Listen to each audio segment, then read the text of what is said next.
भगवान विष्णु के 5 छल।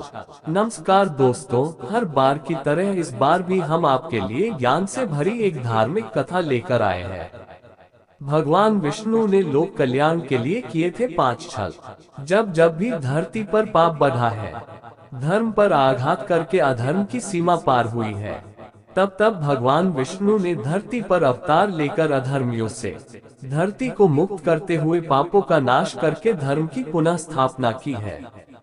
भगवान विष्णु युगों युगों से मानव कल्याण तथा धर्म की स्थापना के लिए कई अवतार लेते रहे हैं। तो हमारी आज की धार्मिक कथा भगवान विष्णु के उन 5 अवतारों के बारे में है, जिनमें भगवान विष्णु ने मानव कल्याण हेतु छल और चतुराई का सहारा लेकर धरती पर धर्म का संतुलन बनाए रखा। प्रिय भक्तों, शुरू करने से पहले आप सभी से अनुरोध है, अगर आप चैनल पर पहली बार आए हैं तो चैनल को सब्सक्राइब और लाइक कर लीजिए, ताकि आने वाली सभी वीडियो आपको सबसे पहले मिले। वीडियो पूरा देखें, क्योंकि आधा अधूरा ज्ञान किसी काम की नहीं होती। भगवान विष्णु का पहला छल मोहिनी अवतार। कई युगों पहले एक वृकासुर नाम का राक्षस हुआ करता था। वृकासुर का विवरण शिव महापुराण में विस्तृत रूप से किया गया है। वृकासुर ने बहुत लंबे समय तक भगवान शिव की घोर तपस्या करता रहा। तपस्या से प्रसन्न होकर भगवान शिव ने वृकासुर को दर्शन दिए और वरदान मांगने को कहा। वृकासुर ने भगवान शिव से वरदान में कहा कि मुझे ऐसा वरदान दे कि मैं जिस किसी के भी सर पर हाथ रखूं वो जलकर उसी समय भस्म हो जाए। भगवान शिव ने तथास्तु बोलते हुए ये वरदान दे दिया। यही से वृकासुर का नाम भस्मासुर पड़ा। अब भस्मासुर को अपने अंदर एक अद्भुत शक्ति की अनुभूति होने लगी। भस्मासुर के मन में अचानक से ये विचार आया कि देवता सदैव असुरों और दैत्यों से छल कपट करते आए हैं। अब ये वरदान सच में मिला है या नहीं? भस्मासुर ने इस वरदान के मिलते ही कहा, भगवान क्यों न इस वरदान की शक्ति को परख लिया जाए।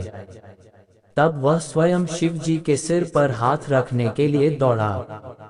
शिव जी वहां से भागे और विष्णु जी की शरण में छुप गए। तब विष्णु जी ने एक सुंदर स्त्री का रूप धारण कर भस्मासुर को आकर्षित किया।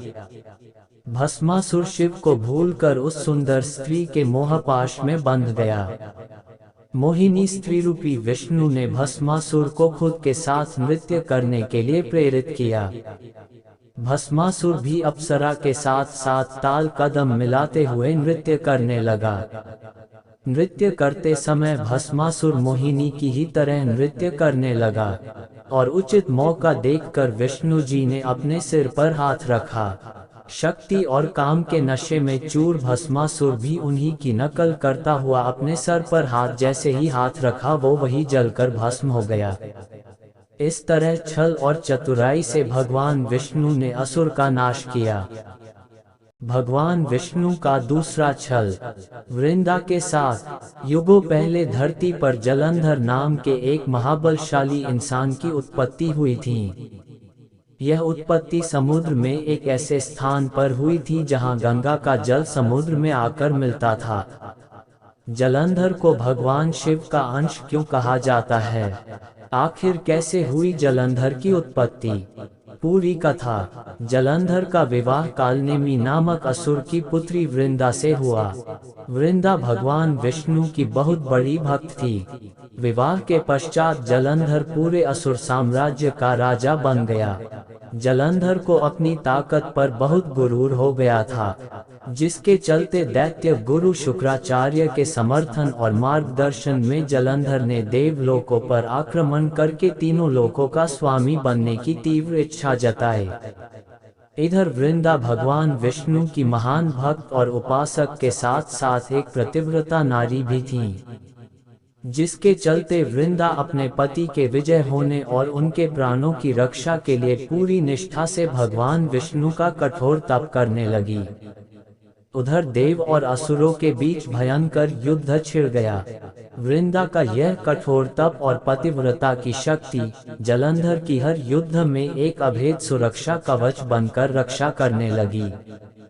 कोई भी अस्त्र शस्त्र जलंधर को छू तक नहीं पा रहे थे, जिसके चलते जलंधर बहुत आसानी से देवों को पराजित कर इंद्रलोक पर कब्जा कर लिया।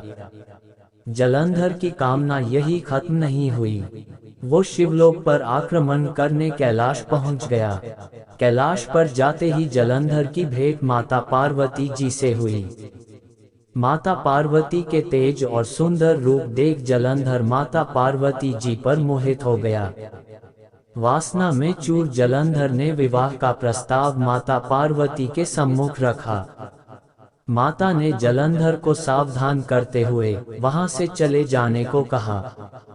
तब जलंधर ने बलपूर्वक माता पार्वती को ले जाना चाहा। उसी समय माता ने भगवान शिव का आवाहन किया। भगवान शिव तुरंत वहां प्रकट हुए। जलंधर और भगवान शिव के बीच भयंकर युद्ध छिड़ गया। चारों तरफ प्रलय मच गई। सारा लोक परलोक इस युद्ध को देख रहा था। भगवान शिव जलंधर पर जो भी वार करते उससे जलंधर को कोई हानि ना होती। युद्ध लंबे समय तक चलता रहा। कोई परिणाम नहीं निकल रहा था।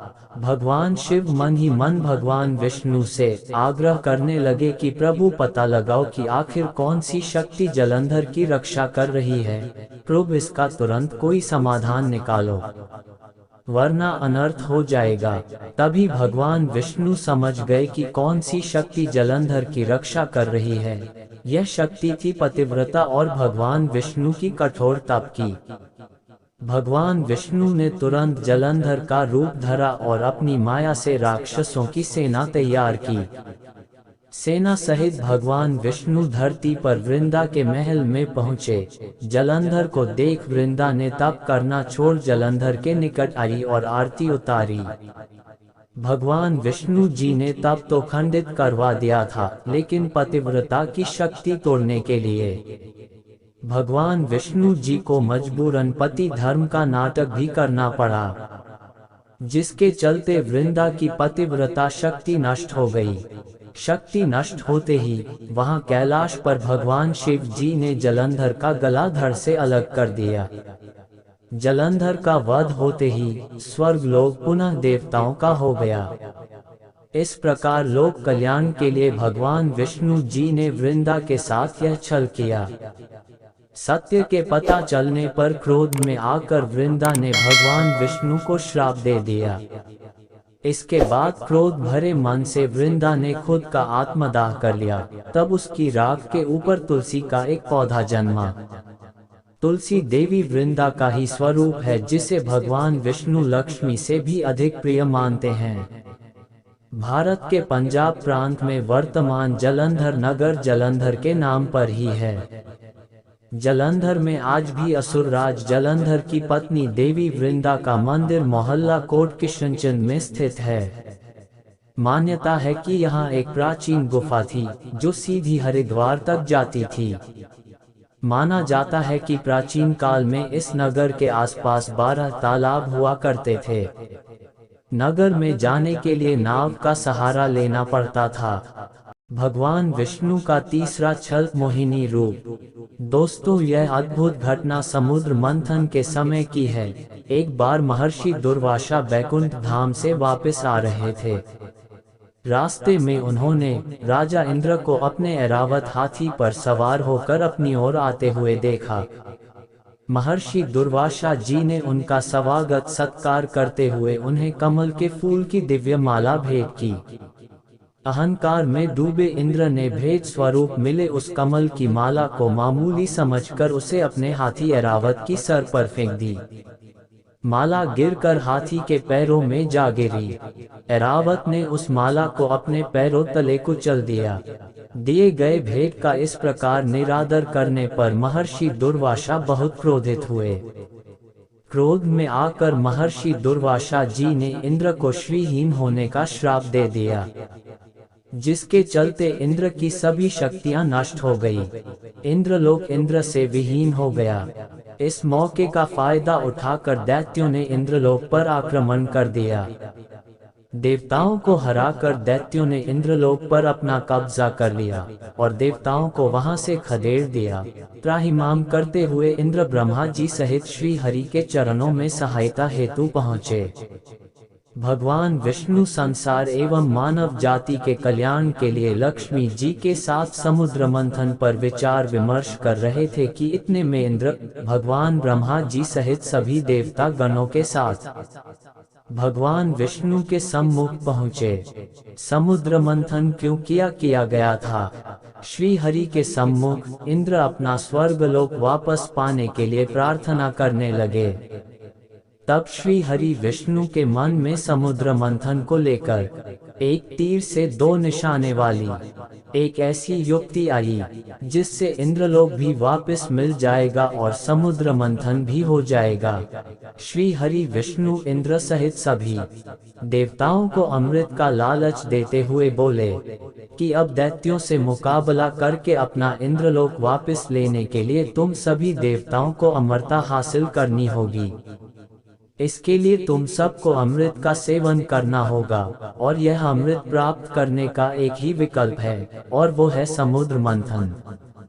समुद्र मंथन से सिर्फ अमृत ही नहीं बल्कि समस्त संसार तथा मानव कल्याण के लिए बहुत ही उपयोगी वस्तुएं बाहर निकल कर आएंगी, लेकिन समुद्र मंथन सभी देवता मिलकर अकेले नहीं कर पाओगे। इसके लिए असुरों की भी मदद लेनी होगी। इसलिए आप असुरों से यह संधि करो कि समुद्र मंथन से निकलने वाले अमृत को हम सब आधा आधा बांट लेंगे। सभी देव ये प्रस्ताव लेकर बिना देरी किए असुरों के पास पहुँचे। प्रस्ताव में अमृत का नाम सुनते ही सभी दैत्य समुद्र मंथन के लिए तुरंत राजी हो गए। इस तरह भगवान विष्णु के मार्गदर्शन में देवताओं और दैत्यों ने अपनी पूरी शक्ति लगाते हुए मद्रांचल पर्वत को उठाकर समुद्र तट पर लेकर जाने की चेष्टा की, लेकिन नहीं उठा पाए। तब श्रीहरि ने अपनी शक्ति का भी सहयोग देकर उसे उठाकर समुद्र में रख दिया। मद्रांचल को मथानी एवं वासुकी नाग की रस्सी बनाकर समुद्र मंथन का शुभ कार्य आरंभ हुआ। श्री विष्णु की नजर मथानी पर पड़ी जो कि अंदर की ओर धंसती चली जा रही थी। यह देखकर उन्होंने स्वयं कच्छप बनकर अपनी पीठ पर मद्रांचल पर्वत को रख लिया। तत्पश्चात समुद्र मंथन से लक्ष्मी, कौस्तुभ, पारिजात, सुरा, धन्वंतरी, चंद्रमा, पुष्पक, ऐरावत, पांचजन्य, शंख, रंभा, कामधेनु, उच्चैश्रवा और अंत में अमृत कुंभ निकले, जिसे लेकर धन्वंतरी जी आए। उनके हाथों से अमृत कलश छीनकर दैत्य भागने लगे ताकि देवताओं से पूर्व अमृत पान करके वे अमर हो जाएं। दैत्यों के बीच कलश के लिए झगड़ा शुरू हो गया और देवता हताश खड़े थे। तब श्री हरि विष्णु जी ने एक सुंदर स्त्री का मोहिनी रूप धरकर देवता और दैत्यों के बीच पहुंच गए और उन्होंने अमृत को समान रूप से बांटने का प्रस्ताव रखा। सभी दैत्य भगवान विष्णु के इस मोहिनी अवतार पर पूरी तरह से मोहित हो चुके थे। दैत्यों ने मोहित होकर अमृत का कलश श्री विष्णु को सौंप दिया। मोहिनी रूपधारी विष्णु ने कहा कि मैं जैसे भी विभाजन का कार्य करूं, चाहे वह उचित हो या अनुचित, तुम लोग बीच में बाधा उत्पन्न न करने का वचन दो, तभी मैं इस काम को करूंगी। सभी ने मोहिनी रूपी भगवान की बात मान ली। देवता और दैत्य अलग अलग पंक्तियों में बैठ गए। मोहिनी रूप धारण करके विष्णु ने छल से सारा अमृत देवताओं को पिला दिया। इस छल का जैसे ही पता चला तब तक देर हो चुकी थी। इस प्रकार सभी असुरों ने इंद्रलोक को छोड़कर चले जाना ही समझदारी समझी। क्यों, अब वो देवताओं को पराजित नहीं कर सकते थे। देवता अमृत के सेवन से अब अमर हो चुके थे। भगवान विष्णु का चौथा छल असुर राज बलि के साथ वामन अवतार। असुरों के राजा बलि की चर्चा पुराणों में बहुत होती है। वह अपार शक्तियों का स्वामी थे, लेकिन वे धर्मात्मा भी थे। दान पुण्य करने में वह कभी पीछे नहीं रहता था। उसकी सबसे बड़ी खामी यह थी कि उसे अपनी शक्तियों एवं दानवीर होने पर घमंड था और वह खुद को ईश्वर के समकक्ष मानता था और वह देवताओं का घोर विरोधी था। कश्यप ऋषि की पत्नी दिति के दो प्रमुख पुत्र हिरण्यकश्यप और हिरण्याक्ष थे। हिरण्यकश्यप के 4 पुत्र थे, अनुहल्लाद, संहलाद, भक्त प्रहलाद और संहलाद। प्रहलाद के कुल में विरोचन के पुत्र राजा बलि का जन्म हुआ। राजा बलि का राज्य संपूर्ण दक्षिण भारत में था। उन्होंने महाबलीपुरम को अपनी राजधानी बनाया था। आज भी केरल में ओणम का पर्व राजा बलि की याद में ही मनाया जाता है। राजा बलि ने विश्व विजय की सोचकर अश्वमेध यज्ञ किया और इस यज्ञ के चलते उसकी प्रसिद्धि चारों ओर फैलने लगी। अग्निहोत्र सहित उसने 98 यज्ञ संपन्न कराए थे और इस तरह उसके राज्य और शक्ति का विस्तार होता ही जा रहा था। तब उसने इंद्र के राज्य पर चढ़ाई करने की सोची। इंद्रलोक पर विजय पाने हेतु राजा बलि ने 99वें यज्ञ की घोषणा की। अगले ही दिन सुबह यज्ञ प्रारंभ की शुरुआत होने लगी। इंद्रलोक बलि की शक्ति से पहले डगमगाने लगा। देवता समझ गए थे कि यदि ये यज्ञ पूरा हुआ तो इंद्रलोक पर बलि की विजय निश्चित है। राजा बलि यज्ञ से पहले दान पुण्य का कार्य करता था। ऐसा एक दिन होगा, इसलिए भगवान विष्णु जी 12 साल पहले ही केरल में माता अदिति के यहाँ जन्म ले चुके थे और एक दिन जब बलि यज्ञ की योजना बना रहा था तब वे ब्राह्मण वेश में वहाँ दान लेने पहुँच गए। उन्हें देखते ही शुक्राचार्य उन्हें पहचान गए। शुक्र ने उन्हें देखते ही बलि से कहा कि वे विष्णु हैं। मुझसे पूछे बिना कोई भी वस्तु उन्हें दान मत करना। लेकिन बलि ने शुक्राचार्य की बात नहीं सुनी और वामन के दान मांगने पर उनको 3 पग भूमि दान में दे दी। जब जल छोड़कर सब दान कर दिया गया तब ब्राह्मण वेश में वामन भगवान ने अपना विराट रूप दिखा दिया। भगवान ने एक पग में भूमंडल नाप लिया, दूसरे में स्वर्ग और तीसरे के लिए बलि से पूछा कि तीसरा पग कहाँ रखूं। पूछने पर बलि ने मुस्कुराकर कहा, इसमें तो कमी आपके ही संसार बनाने की हुई।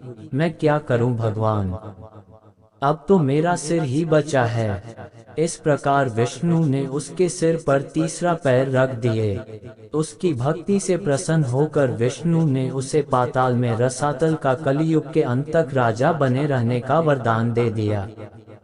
तब बलि ने विष्णु से एक और वरदान मांगा। राजा बलि ने कहा कि भगवान, यदि आप मुझे पाताल लोक का राजा बना ही रहे हैं तो मुझे वरदान दीजिए कि मेरा साम्राज्य शत्रुओं के प्रपंचों से बचा रहे और आप मेरे साथ रहें। अपने भक्त के अनुरोध पर भगवान विष्णु ने राजा बलि के निवास में रहने का संकल्प लिया। पातालपुरी में राजा बलि के राज्य में 8वें प्रहर भगवान विष्णु सशरीर उपस्थित रहे उनकी रक्षा करने लगे और इस तरह बलि निश्चिंत होकर सोता था और संपूर्ण पातालपुरी में शुक्राचार्य के साथ रहकर एक नए धर्म राज्य की व्यवस्था संचालित करता है। भगवान विष्णु का 5वां छल सुंदर बालक रूप। बद्री धाम की कथा। माना जाता है कि बद्रीनाथ धाम कभी भगवान शिव और पार्वती का विश्राम स्थान हुआ करता था। यहाँ भगवान शिव अपने परिवार के साथ रहते थे, लेकिन श्रीहरि विष्णु को यह स्थान इतना अच्छा लगा कि उन्होंने इसे प्राप्त करने के लिए योजना बनाई। पुराण कथा के अनुसार सतयुग में जब भगवान नारायण बद्रीनाथ आए तब यहाँ बदरियों यानी बेर का वन था और यहाँ भगवान शंकर अपनी अर्धांगिनी पार्वती जी के साथ मजे से रहते थे। एक दिन श्रीहरि विष्णु बालक का रूप धारण कर जोर जोर से रोने लगे। उनके रुदन को सुनकर माता पार्वती को बड़ी पीड़ा हुई। वे सोचने लगी कि इस बीहड़ वन में यह कौन बालक रो रहा है, यह आया कहाँ से और इसकी माता कहाँ है। यही सब सोचकर माता को बालक पर दया आ गई। तब वे उस बालक को लेकर अपने घर पहुंची। शिव जी तुरंत ही समझ गए कि यह कोई विष्णु की लीला है। उन्होंने पार्वती से इस बालक को घर के बाहर छोड़ देने का आग्रह किया और कहा कि वह अपने आप ही कुछ देर रोकर चला जाएगा। लेकिन पार्वती माँ ने उनकी बात नहीं मानी और बालक को घर में ले जाकर चुप कराकर सुलाने लगी। कुछ ही देर में बालक सो गया, तब माता पार्वती बाहर आ गईं और शिव जी के साथ कुछ दूर भ्रमण पर चली गईं। भगवान विष्णु को इसी पल का इंतजार था। इन्होंने उठकर घर का दरवाजा बंद कर दिया।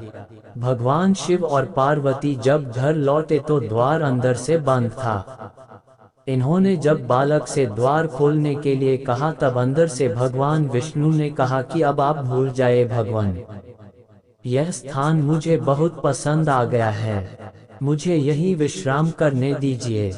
अब आप यहाँ से केदारनाथ जाएं। तब से लेकर आज तक बद्रीनाथ यहाँ पर अपने भक्तों को दर्शन दे रहे हैं और भगवान शिव केदारनाथ में। तो दोस्तों, यह था लोक कल्याण के लिए भगवान विष्णु के 5 छल। उम्मीद करता हूँ ये धार्मिक कहानी आपको बहुत पसंद आई होगी। ऐसे ही धार्मिक कहानी सुनने के लिए हमारे चैनल को सब्सक्राइब और लाइक कर लीजिए। धन्यवाद।